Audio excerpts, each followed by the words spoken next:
Good morning, you're Rebecca Rideau. Yes, ma'am. And this is 25 DCCR 0336. Ms. Rideau is charged with tampering or fabricating physical evidence with intent to impair. And what is the announcement? Your Honor, you want to text it off? Y'all go talk about this somewhere else other than in front of The me. last time I spoke with her, she didn't want to. Okay. I want to make sure. Is that occurring? Okay, go have a seat in the jury box. Y'all talk about it before you get in front of me. She's in the back. You can go visit with her before you stand in front of me. Mr. Kimler, on Gabriel Smith. Right from the start, we're dealing with a serious felony charge tampering with physical evidence. In cases like this, prosecutors must prove that someone intentionally altered, destroyed, or concealed evidence to interfere with an investigation. Keep watching, because the defendant's next decisions will determine how this case unfolds.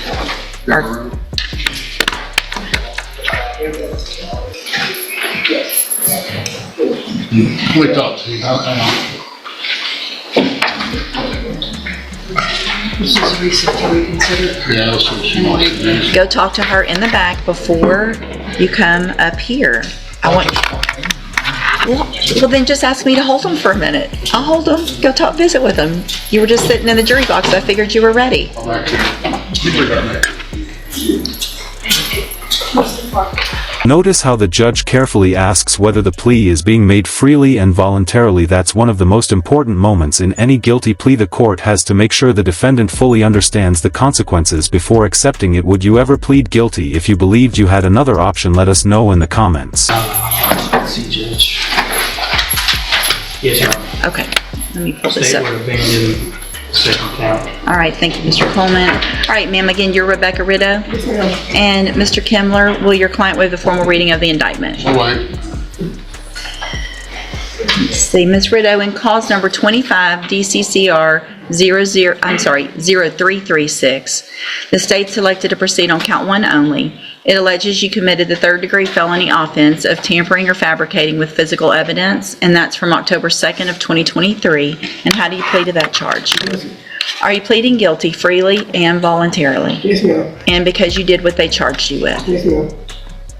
Hey Ray, something many people overlook: even when a sentence is agreed upon, the legal consequences don't stop at prison time. Credit for time served, concurrent sentences, appeal waivers, and future restrictions all become part of the judgment. Every word the judge says here has lasting legal significance. I have here on the computer some documents that have your signature on them that the state has marked as exhibit number 1. Before you signed these, did you go over them with Mr. Kimler? Yes, ma'am. Do you fully understand them? Yes, ma'am. And do you understand, if I follow this agreement that you made with the district attorney, that you will be waiving or giving up any right to appeal? Yes, ma'am. And do you also understand, if you're not a U.S. citizen, that a plea of guilty or no contest may result in your deportation, exclusion from admission to the country, or denial of naturalization under federal law? State tenders number 1. Okay. It's admitted. Is there any evidence that Ms. Rideau is not competent? Then I'm aware of it, Your Honor. All right, ma'am, I'm going to find that you entered your plea of guilty freely and voluntarily. Find that you're mentally competent and you understand the nature and the consequences of your plea. Find sufficient evidence to find you guilty, and at this time find you guilty of tampering or fabricating with physical evidence. Sentence you in accordance with your agreement to a term of 2 years. Now the courtroom shifts to a completely different defendant and the tone changes immediately. This is a great reminder that every case is unique. A judge doesn't simply compare crimes, they also considers the defendant's background, criminal history, and the overall circumstances before making any decision. In the Institutional Division of the Texas Department of Corrections. You will receive credit on that sentence for any time that you've been in custody that the law gives you the right to receive. This will run concurrently with all of your other felonies, which is specifically cause numbers 23 DCCR 0928, 23 DCCR 2106, 2107, and 24 DCCR 1925. I'm handing you the trial court certification that shows that this was an agreement that I followed, and so you've waived your right to appeal. I have also handed you a written admonishment regarding your ineligibility to possess a firearm or ammunition. Because of the judgment entered against you, you're ineligible under Texas law to possess a firearm or ammunition. Possession of a firearm or ammunition could lead to charges against you. Firearm is a legal term, and you should read the written admonishment I provide you to see what devices qualify as a firearm. If you have questions about the laws that make you ineligible to possess a firearm or ammunition, or about how long that lasts, you can talk with Mr. Kimler. Good luck to you, ma'am. You can go back with the bailiff. Thank Mr. Cole. Listen carefully to what the prosecutor is saying. They admit the current offense isn't the most severe they've seen, but the defendant's criminal history changes everything. That's a perfect example of how prior convictions can dramatically influence plea negotiations and potential sentencing. Let's see, and then we were holding Gabriel Smith. We wanted to have a brief bench conference. Sure.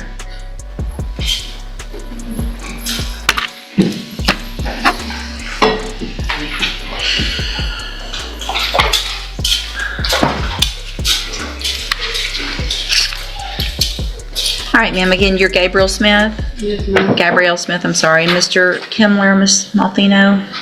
Well, I was up to the state league, Your Honor. Judge, we had previously been before the court on a PSI, and the court, understandably, based on that PSI, rejected the 5-year cap.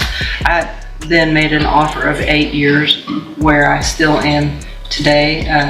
Mr. Kimler wanted to argue, and obviously that's his right to do before the court for maybe a little bit less time than that, but I didn't feel comfortable making any other offer myself without the court's input or permission. Obviously, her original PSI, her criminal history is horrendous. Now, the facts of this offense on their own obviously are not super egregious, but the history it is, and so that's kind of what we were. I guess, I mean, if y'all, if y'all want to do a cap of 8 instead of the 8, I would take a look at that, and then we could talk about that, and then I would, obviously it's something that the cap is what it is, and then I've got the PSI. I don't know that I would need an update, but if you needed time to put something together, then we could reset it for sentencing. Sure. If y'all wanted to enter that plea today. Obviously, I don't have the priors in front of me. I requested them from Louisiana. I don't want to represent 100% that I believe Ms. Smith is habitual. I do feel very confident that there is more than enough to get me there and proceeding in trial. That would be what I would like to do. Again, the underlying facts of this offense standing alone don't appear super egregious, but in combination with the history, I would feel better with a cap and allowing Ms. Smith to make argument on her behalf. I certainly won't stand in the way of that. Okay. All right. If y'all want to visit about that, do you want to visit today about that, Mr. Kimler? Do you want me to? I can reset it a week or so if you'd like some time. Sure. Okay. Thank you, Judge. This hearing highlights one of the biggest realities of the justice system. Outcomes rarely depend on just one event. Judges weigh the evidence, the law, plea agreements, and a defendant's history before reaching a decision. After watching this casito, you think the court struck the right balance between accountability and fairness. Share your thoughts below.